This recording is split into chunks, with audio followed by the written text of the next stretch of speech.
It was around 2:30 a.m. on a freezing autumn night. The streets were nearly empty, just the occasional flicker of a broken streetlight and the distant hum of power lines.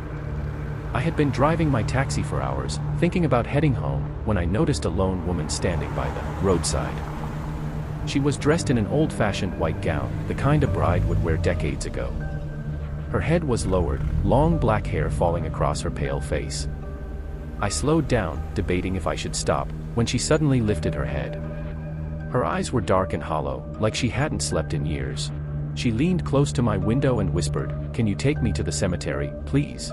Her voice was calm but lifeless, like someone repeating a rehearsed line. Against my better judgment, I unlocked the door. She slipped into the back seat, clutching a bouquet of withered flowers. The air inside the car turned icy. My heater was on, but I could see my breath fogging up the windshield. When I looked into the rearview mirror, I saw her sitting stiffly, hands folded neatly in her lap. Her gown was damp. At first I thought it was rainwater, but then I saw dark red stains slowly spreading across the fabric. I tried to ease the tension. "Strange hour to be heading to the cemetery, isn't it?" She smiled faintly and said, "My husband is waiting for me there." Her words didn't sound right.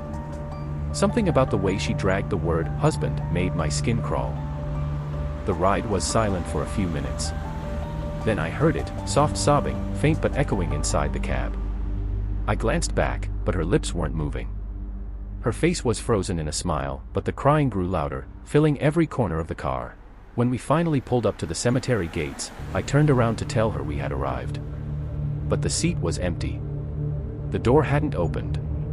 She was simply gone. All that remained was a pool of blood soaking through the back seat, dripping slowly onto the floor mat. I jumped out of the car, shaken to my core.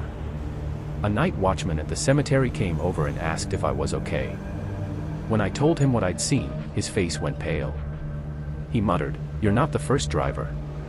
She was a bride, murdered on her wedding night, decades ago. They buried her in that gown.